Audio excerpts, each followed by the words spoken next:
sitting here waiting on a deer at the empties, missing hitting pine trees. It ain't my fault, them cans keep moving. My baby's on the phone saying, baby, come home. Where you been and what you been doing?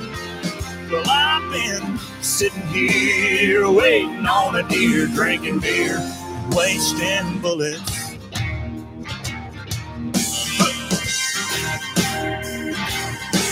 The only deer I've seen's been John Deere green.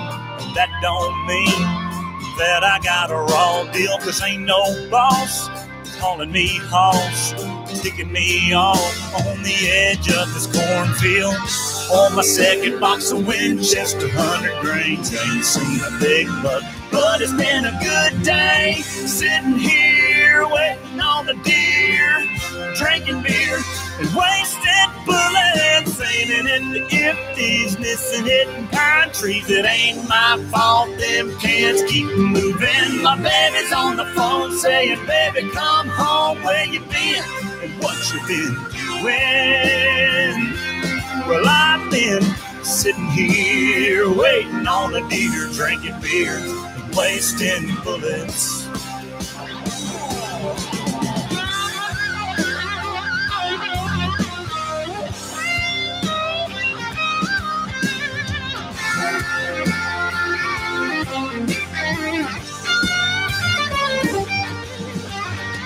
Sitting here waiting on a deer, drinking beer and wasting bullets, aiming at the empties, missing hitting pine trees. It ain't my fault, them cans keep moving. My baby's on the phone saying, baby, come home. Where you been?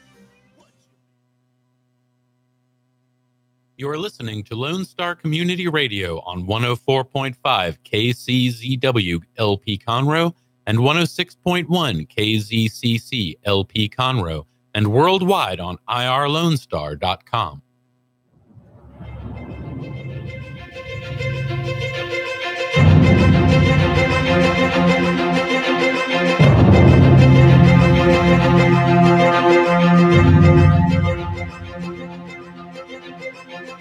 Good afternoon, Montgomery County.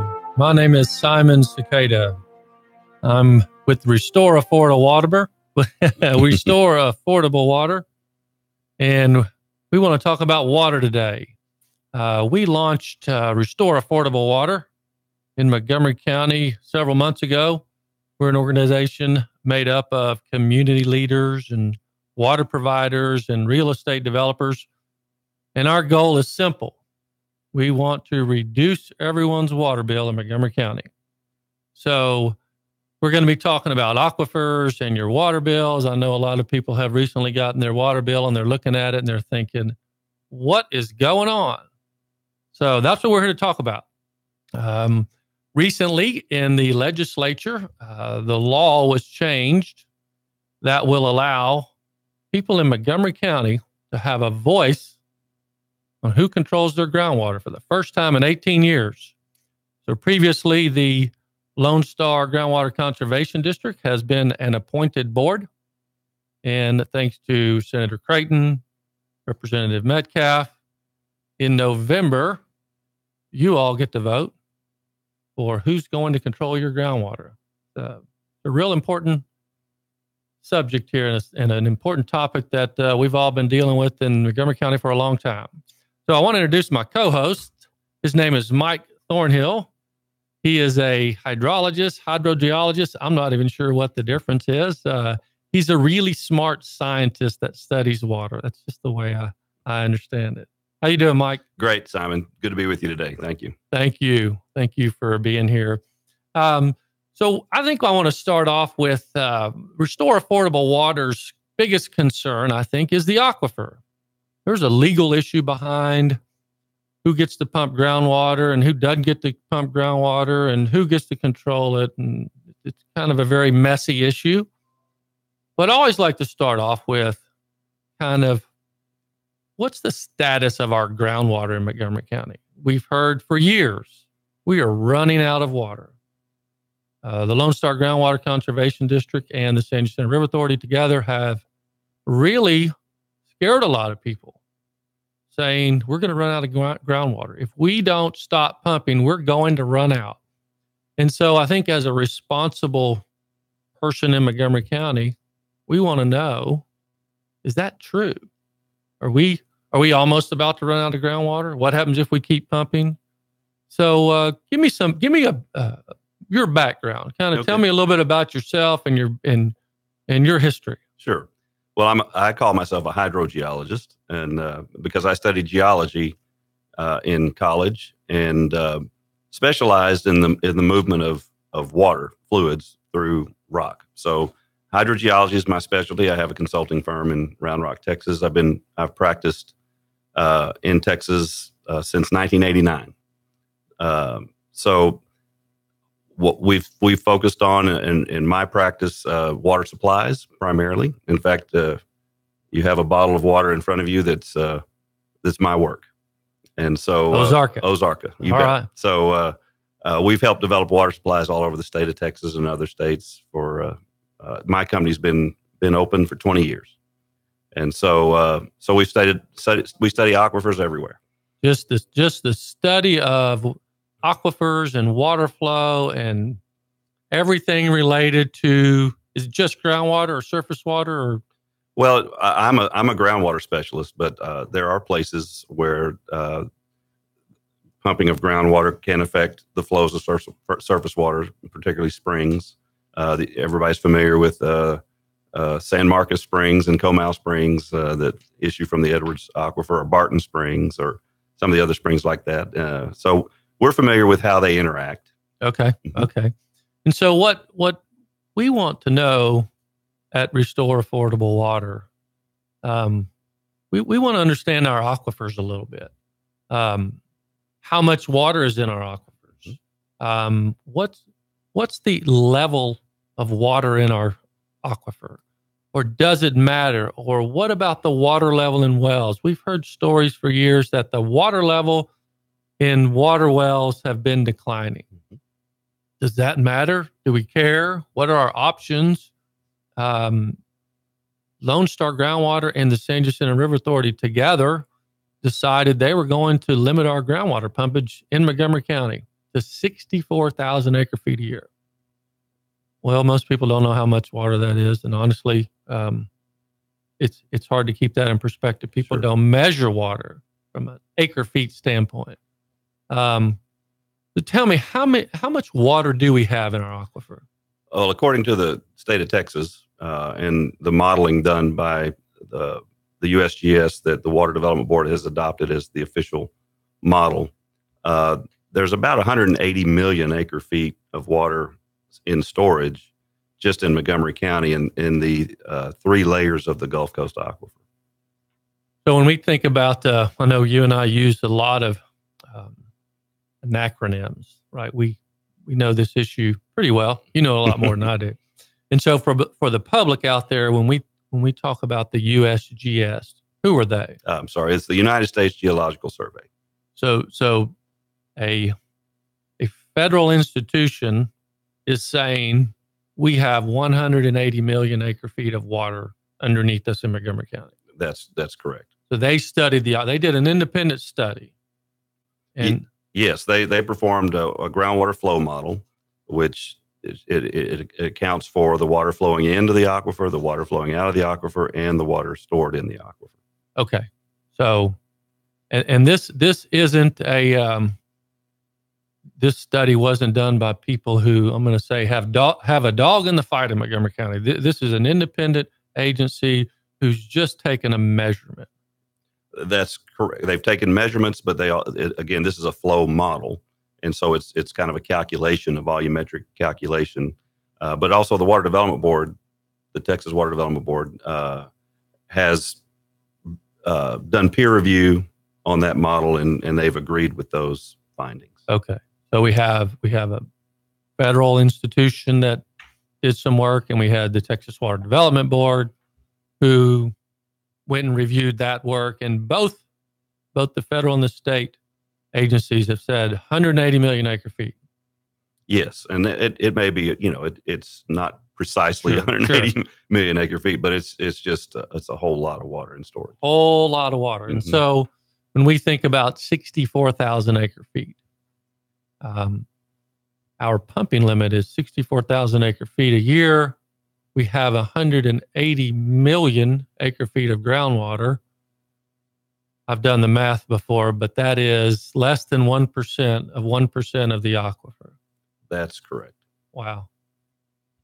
That's amazing. It's a very small amount of water as compared to what is in the aquifer and flows through the aquifer.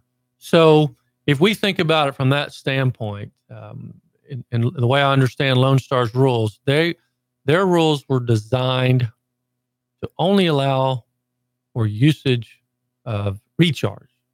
The 64,000 acre feet was I'm going to call it a recharge number, even though it may or may not be a recharge number, but I believe Lone Star believes it's a recharge, or they say it's a recharge. In their management plans, the various management plans that have been adopted and approved by the district since 2003, they term it effective recharge, which means recharge that gets into the deeper part of the aquifer. And so, yes, they specifically said that their goal is a sustainable pumping limit, and they say that that's based on this effective recharge amount of 64,000 acre feet a year. So Lone Star said, we're only going to pump 64,000 acre feet of water a year. And now the 180 million acre feet that's underneath us, what happened to that?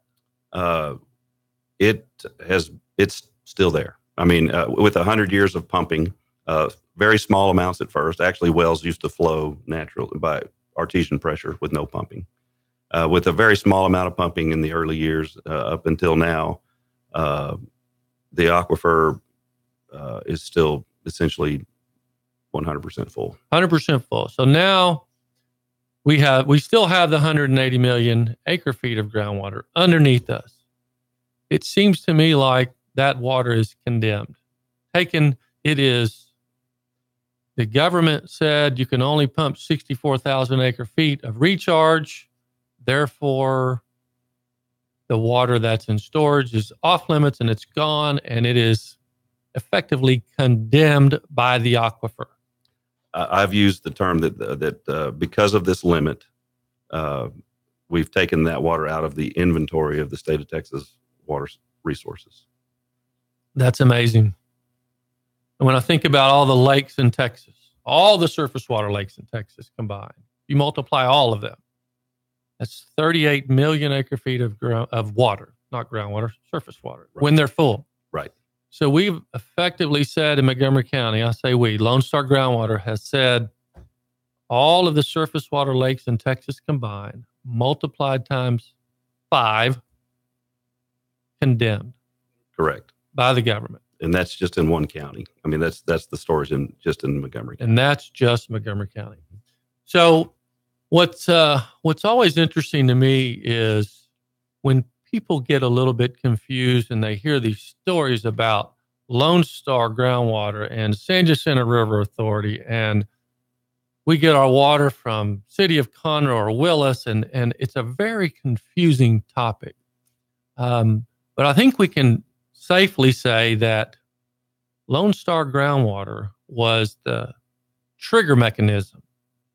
If Lone Star would not have condemned the aquifer or implemented a 64,000 acre feet pumping limit, people's water bill wouldn't have doubled in Montgomery County. Is that fair to say? I believe so. Let's look at it this way. Essentially, 100% of the water before 2015 or 2016 in Montgomery County, the public supply water came from groundwater. And so with the implementation of this limit, there was a required reduction of 30% of pumping that was supposed to go into effect in 2015. And then because of administrative delays, it went into effect in 2016. And that then caused municipalities to be forced to come up with an alternative water source. I'm going to ask you to hold that thought because we're going to commercial break. But I think we understand Lone Star implemented a pumping limit. Therefore, our water bills have doubled, and we got to tell more of the story when we come back from break. So if anybody's interested in looking up this organization, restoreaffordablewater.com, Restore Affordable Water on Facebook, and Twitter at Restore Affordable Water.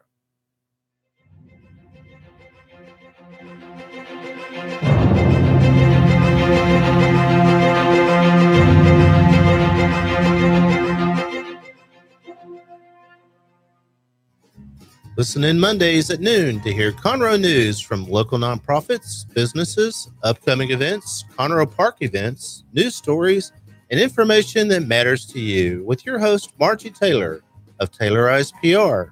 For more information about being a guest, visit irlonestar.com/Conroe Culture. Lone Star Community Radio is looking for those who are interested in hosting their own talk show with monthly and weekly slots available in Conroe's FM 104.5, 106.1, and on irlonestar.com. Start your own podcast, create your first YouTube channel, and be on TV.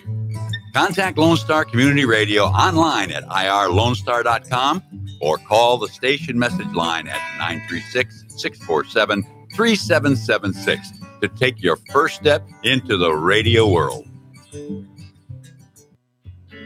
Did you know there are more than 790 abused and neglected children currently in foster care in Montgomery County?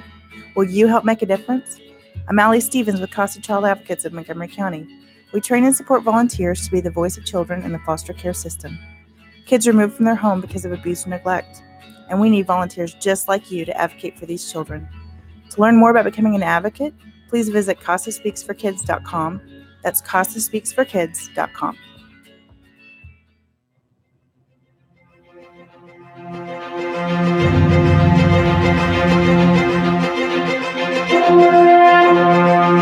We are back live with Restore Affordable Water here in Montgomery County. As a reminder, Restore Affordable Water is a 501c4 organization, nonprofit. Our goal is to hold Lone Star Groundwater Conservation District accountable to the voters and reduce everyone's water bill. I'm here talking with Mike Thornhill, who is a hydrogeologist. I got it right that time. And he understands groundwater, not only in Montgomery County, but he's worked in groundwater all over the state. So it's a little bit difficult to understand all of the players here in Montgomery County. Most people look at their water bill and they say, City of Conroe's gone up in my water bill, or City of Willis, or Magnolia, or Mud, whatever, or Quadvest. They look at their water bill and they say, that's who increased their water rates. I want to maybe bring up an issue that's been a sore spot for a lot of people in Montgomery County for a long time. Now, we know Lone Star Groundwater was created in 2001 by the legislature. And it was voted in by the people of Montgomery County, 78%. Well, I understand. 78% of the people in Montgomery County voted for the creation of Lone Star. And I think most people believe that Lone Star was going to protect the aquifer. I don't think they knew much more than that. Save them from what they didn't know. But initially, Lone Star was created with an exemption to conflicts of interest.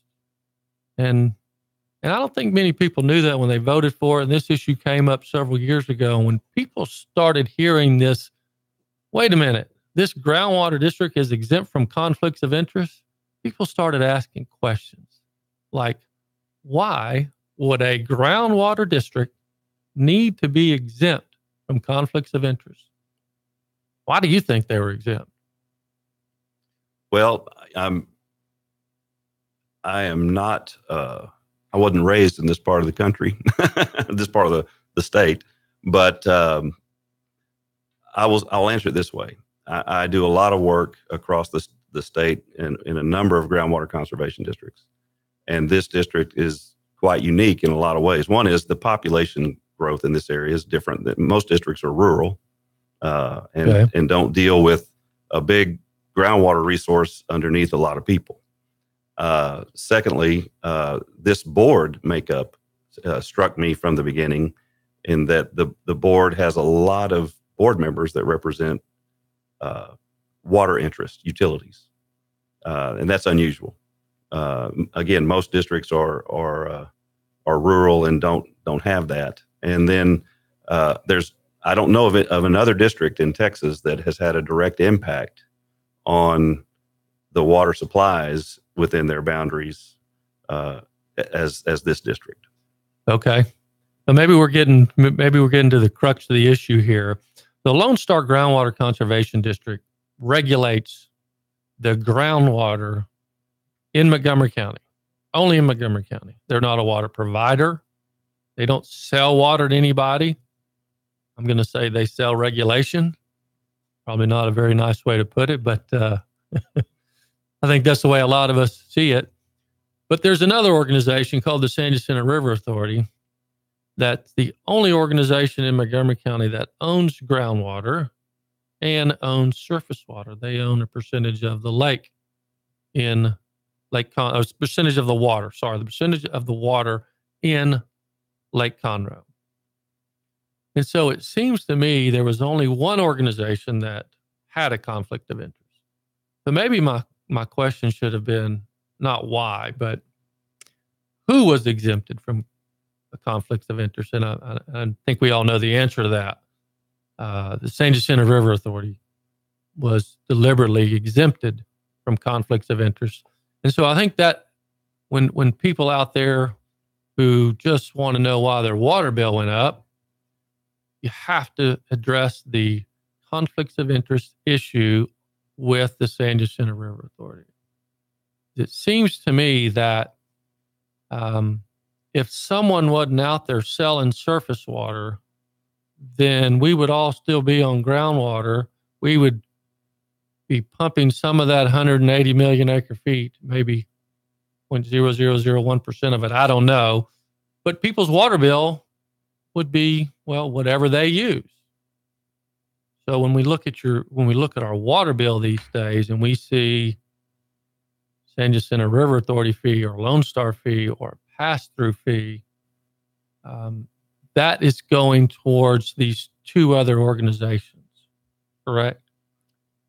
Yes, I believe so. That, again, I'm not a resident here, but it seems to be pretty clear. And there is a long history of collaboration, of joint studies that the SJRA and Lone Star and the Water Development Board conducted together. They all participated in the funding of the studies. It all had to do with the alternatives of an alternative water supply, a surface water or a conjunctive use type supply, and how that was to be implemented and funded and things like that. Okay, so there were some studies done by other hydrogeologists. Let me get that right. Hydrogeologists. Did anybody ever say we need to limit pumping in Montgomery County? I have never seen any scientist state that 64,000 acre feet was the recharge rate within the boundaries of Montgomery County, nor have I seen a scientist say that is a legitimate limit of pumping, of sustainable pumping. So we've heard for a long time reverse engineered everything. Groundwater and pumping limits in Montgomery County were reverse engineered. What does that mean? What does reverse engineering mean when we talk about pumping limits in Montgomery County? Well, quite frankly, it's starting with a target end result that you want, and then causing the results to point that direction. That's the right solution. So maybe we say it like we had a solution, we needed a problem. Right. And we're from the government, and we're here to help. I think I heard it one time called, I can't remember the exact phrase, but kind of a West Texas marksman thing where you shoot the barn and then you go up and draw the circle around it and say you hit the bullseye. Okay. So the 64,000 acre feet wasn't a scientific study It was a number that that needed to be implemented to trigger something. And what was it to trigger a conversion from groundwater to surface water? It sure appears so. And again, the derivation of that number is the explanation of the number, which again is put forth by Lone Star. I've never seen a scientific paper or a stamped paper that said that a scientist derived that number. The first time the number appears is in the officially is in the 2003 management plan of the Lone Star Groundwater Conservation District. So the number shows up before there were studies done after that, but the number showed up before the studies. Yes. So it's pretty easy to see where it came from. Right. So the calculation that is put forth is 1.1 inches of average recharge throughout the 697,000 acres of Montgomery County, and that equals 64,000 acre feet. Well, what if they would have said it's 150,000 acre feet of pumping limit? What would have happened then? I guess that there would be no need to have any alternative water supplies as of right now. We were only pumping about 64,000 acre feet at the time. And so in order to force a conversion onto surface water, i.e. who owns surface water, you needed the number to be 64,000 acre feet. Because if it was 150,000 acre feet or 200,000 or 500,000, nothing would have changed. Is that a fair way of saying nothing would have changed? Right. So far with the population in Montgomery County and the growth rate, there wouldn't have been need for any implementation of an alternative water source. Wow.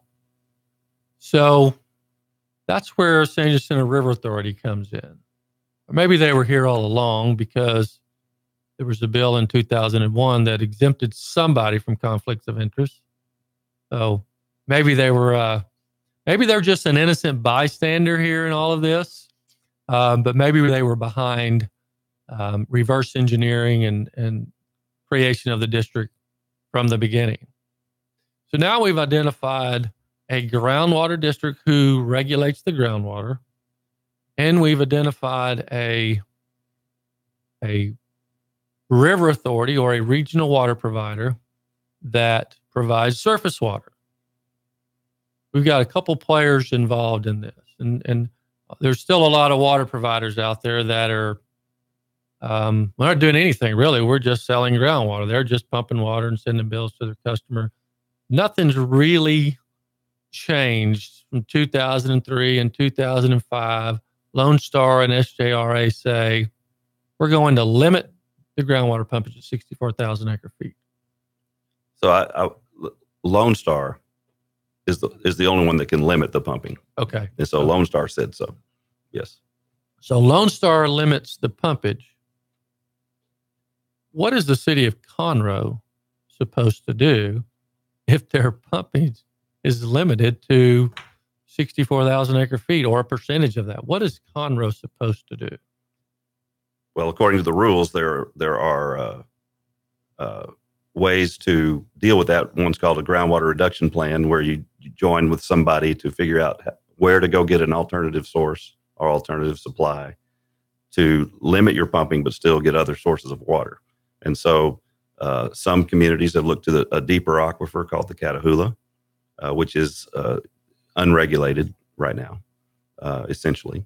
And others looked to go to other counties nearby, but there was a rule against importing water from, let's say, Liberty County, which does not have a groundwater conservation district, which gets us to a bigger point that someday I hope we'll talk about, in the fact that managing an aquifer based on a county boundary, an aquifer as vast as the Gulf Coast aquifer units, the multiple layers in the Gulf Coast that extend over many, many counties. Managing that with separate rules in one county is not something that should be done anyway. That's a great point. Well, It's time for another commercial break. And as a reminder, we are with Restore Affordable Water.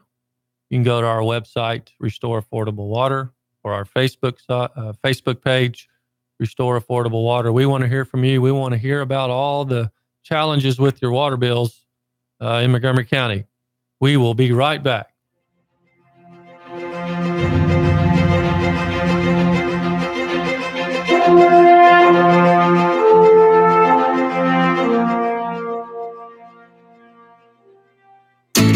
Statistics show that 1 out of every 6 Texans struggles with food insecurity and hunger.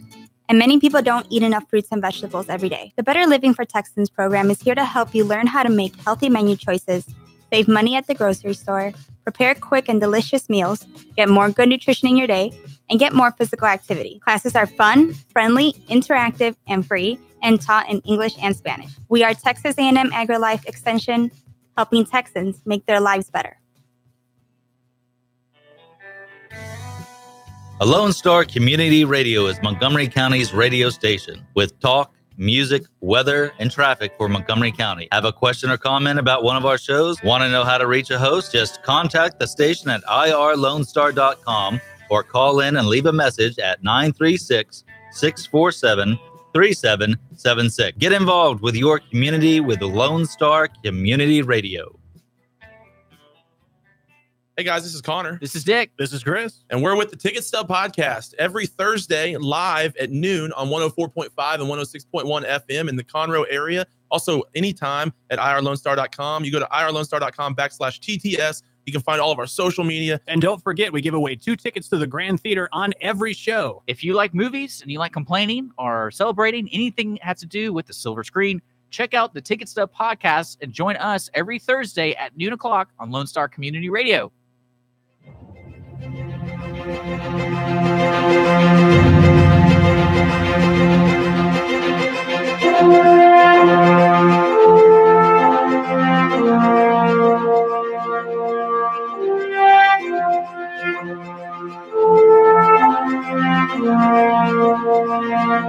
We are back here live in Montgomery County with Restore Affordable Water, talking about all the groundwater issues in Montgomery County that have been going on for years and years and years.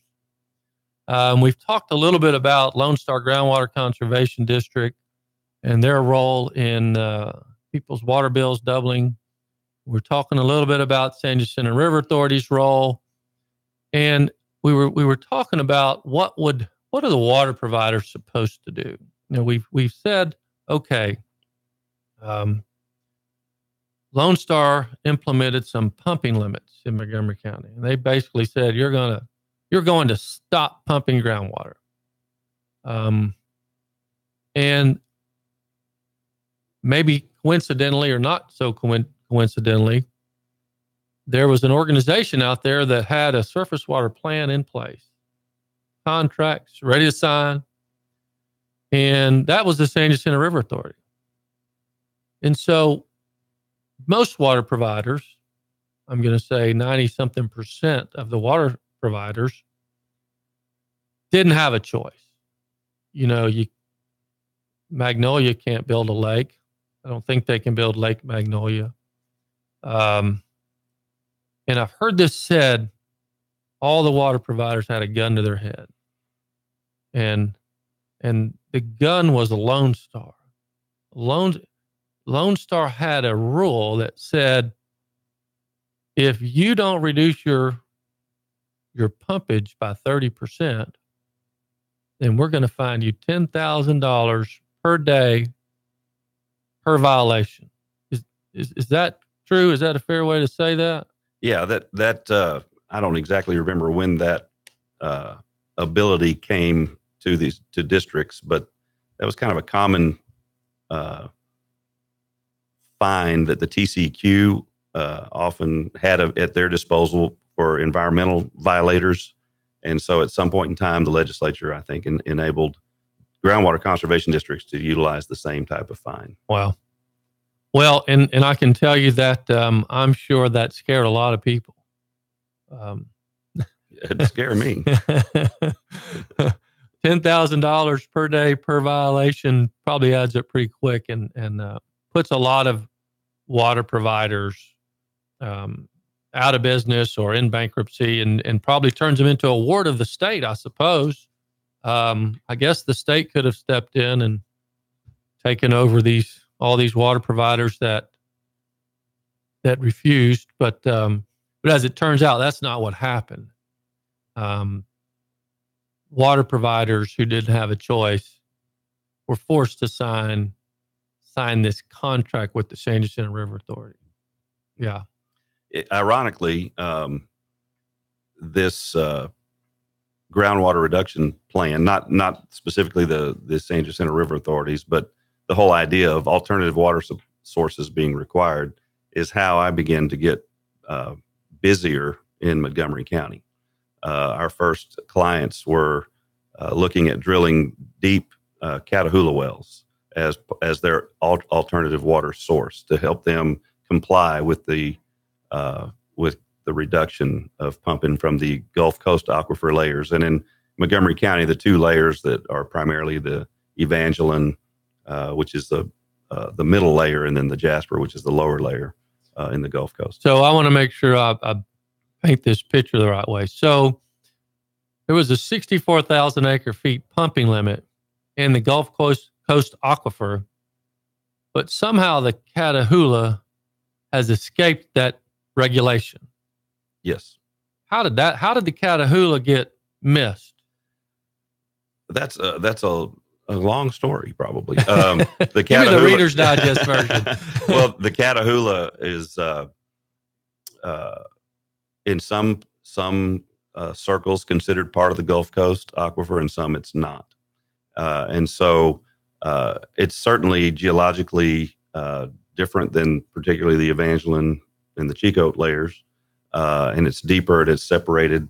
And throughout probably half or so, maybe a little more than half of Montgomery County, the Catahoula is brackish.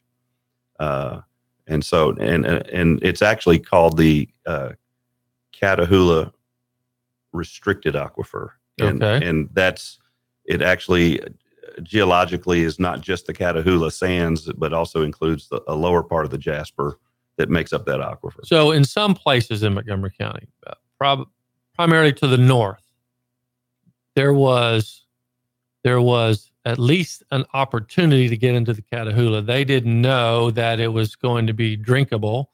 They didn't know if it was going to be salty or hot. They kind of took a gamble.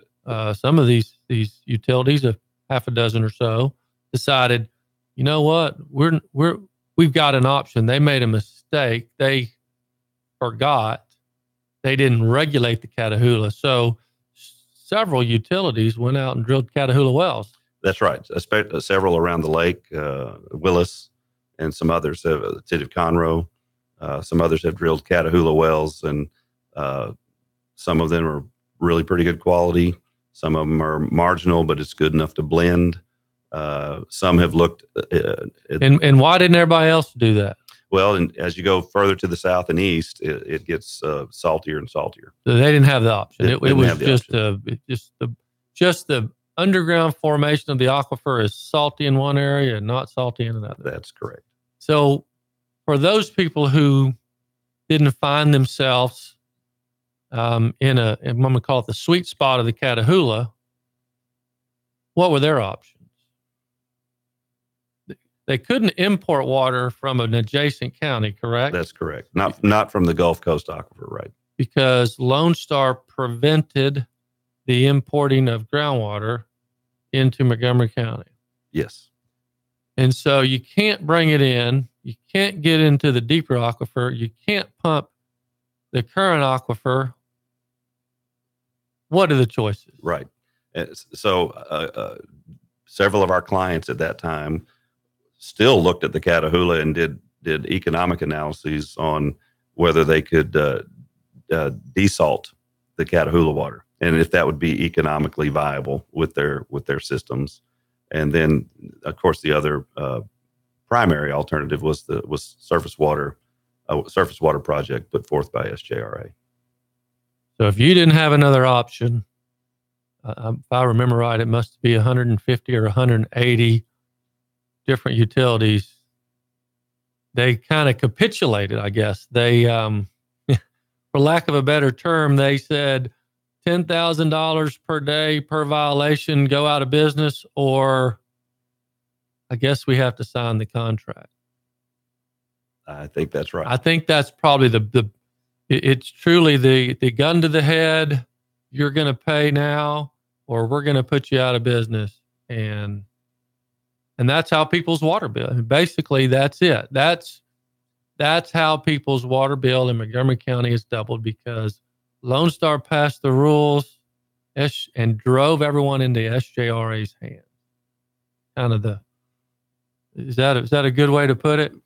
Certainly, you operating a utility know more than I do about that. But again, back to some of those studies on this conjunctive use of water in Montgomery County, there were different looks at different arrangements, different management zones, if you will, different ways to take the water, and who would pay for it.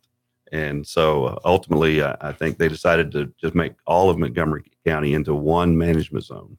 The SJRA and Lone Star studies said, okay, we could use 5 management zones, we could use 4, 3, 2. No, let's just make it one. So then that made all the participants jointly responsible for the cost of bringing in an expensive water supply. So I've been told it's about $550 million principal with interest. It's about $950 million. That doesn't include all the other costs from some Catahoula wells that were forced upon these other utilities. It's pushing $1 billion. $1 billion people in Montgomery County are indebted to because of Lone Star and the SJRA. Well, I will say because of Lone Star's rules. Lone Star never passed the rules. It would have never happened. And I'll say this, someday, because of the growth and the proximity to the city of Houston and everything, there may need to be other water sources. I just think that in Texas, normally, we've always looked at the most economical, best water sources first, and then believing that technology and other developments would allow the more expensive water to be developed maybe later. Private property rights comes into play, and private property rights. Maybe some oil and gas law comes into play. Correct. Yeah, we may talk about that when we come back. So maybe one day, people in Montgomery County would want to go to whoever owns the surface water and say, we may need some surface water.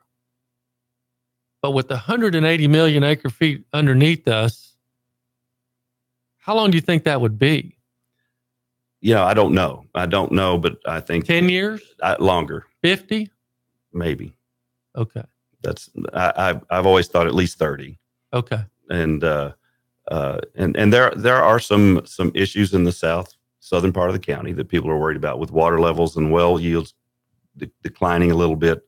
Those are all economic factors. So some people may have problem with their wells. Some people's wells are fine and operate normal. Some people may have problems. There have been a few reports of some yields that have diminished some. And maybe we're all paying for that. That's not unusual, by the way. I mean, in anywhere groundwater is developed. And so that can be solved with additional wells, smaller wells spaced closer together, or moving out further and getting wells. And then it becomes an economic comparison. And one thing that I think we've always looked for was just a fair economic evaluation of what the best solutions are. Okay. Maybe a fair share approach. Right. Maybe correlative rights. That would play into it. I think we'll come back and talk a little bit about water law and how that, where we get water law from. Do we get it from oil and gas? And what have the courts been saying about groundwater rights and private property rights in Texas? Again, we are with Restore Affordable Water. My name is Simon Cicada. Please check us out on Facebook at Restore Affordable Water. and go to our website, restoreaffordablewater.com. We will be right back.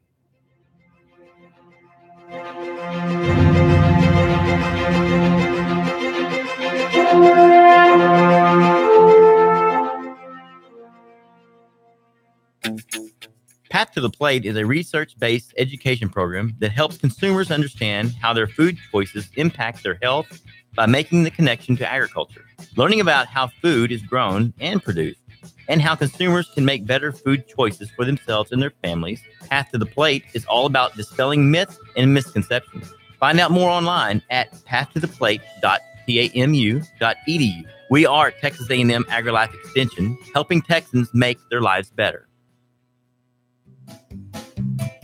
Health Center Southeast Texas is a federally qualified health center. We accept Medicare, Medicaid, and most major private insurances. For our self-pay patients, we have a sliding scale discount program available. Our health centers have qualified providers and staff striving every day to provide the best quality of care to our patients.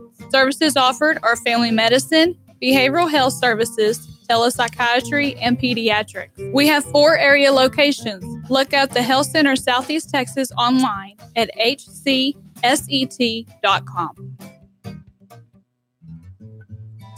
Lone Star Community Radio is looking for those who are interested in hosting their own talk show, with monthly and weekly slots available on Conroe's FM 104.5, 106.1, and on irlonestar.com. Start your own podcast, create your first YouTube channel, and be on TV. Contact Lone Star Community Radio online at irlonestar.com or call the station message line at 936-647-3776. We are live here in Montgomery County with Restore Affordable Water. My friend Mike Thornhill, hydrogeologist, talking about groundwater in Montgomery County. As a reminder, go to our Facebook page, Restore Affordable Water. Go to our website, restoreaffordablewater.com. A lot of people have been going to our website and telling their story.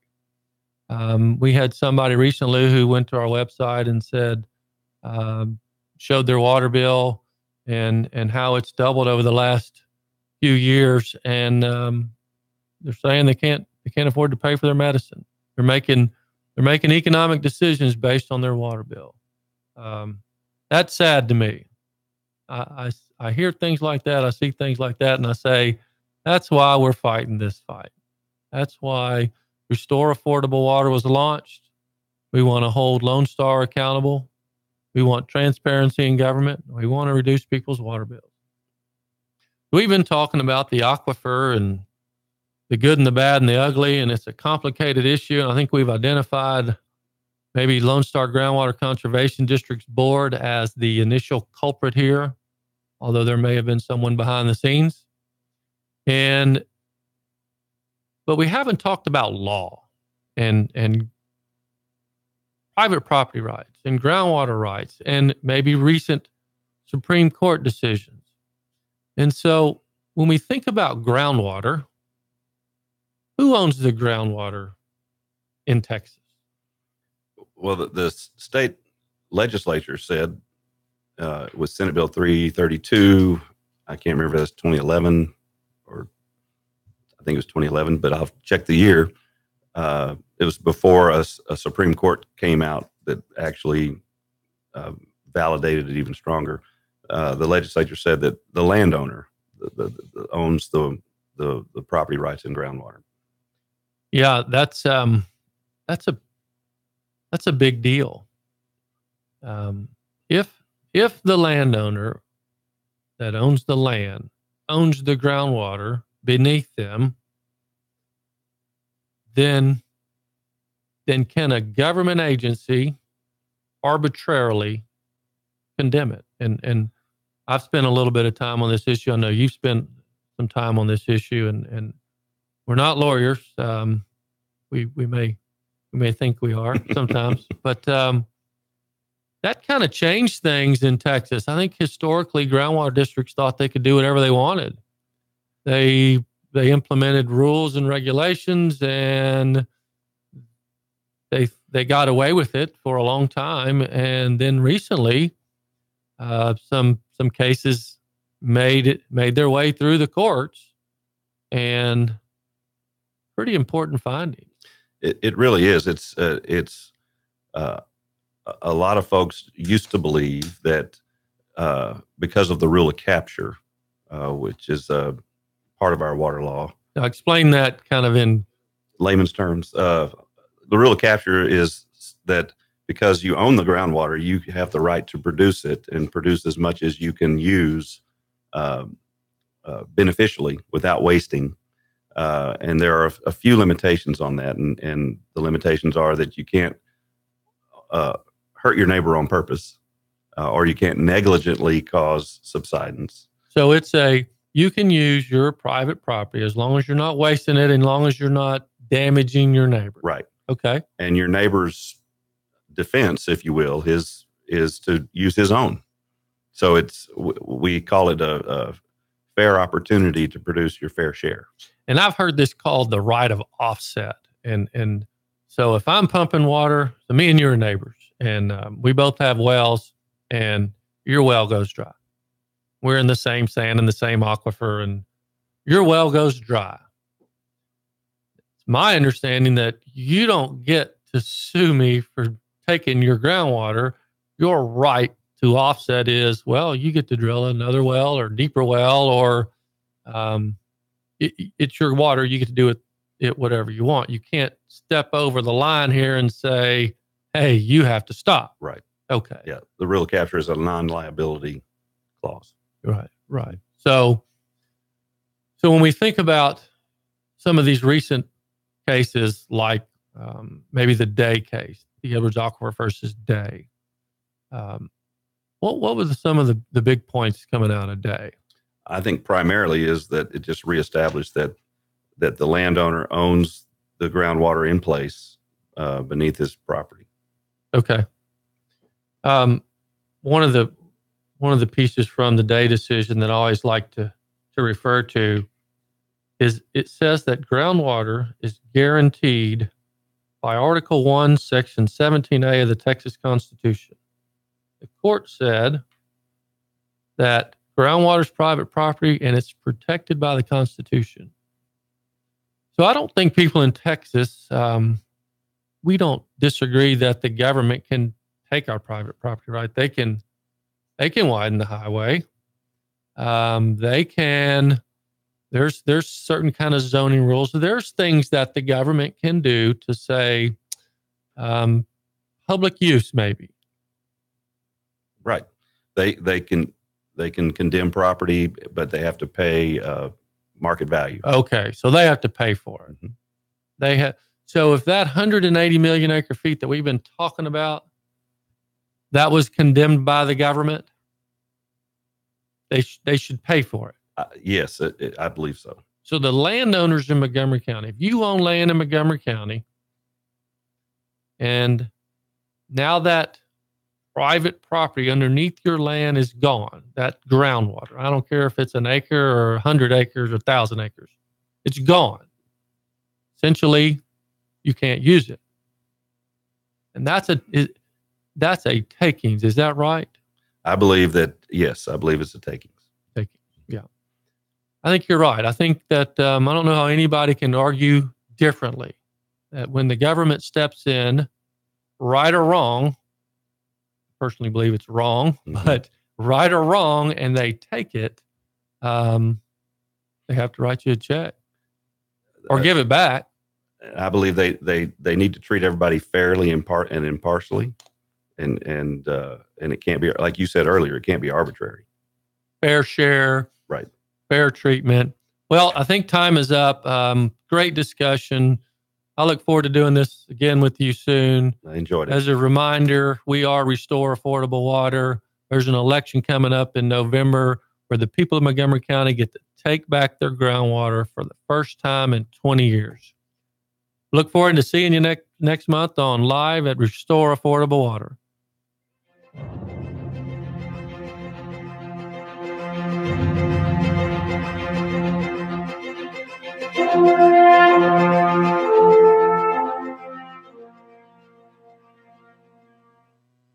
I was raised a poor man's son, running up and down old 281. Up and down that creek, my old shotgun, chasing them squirrels, gonna get me one.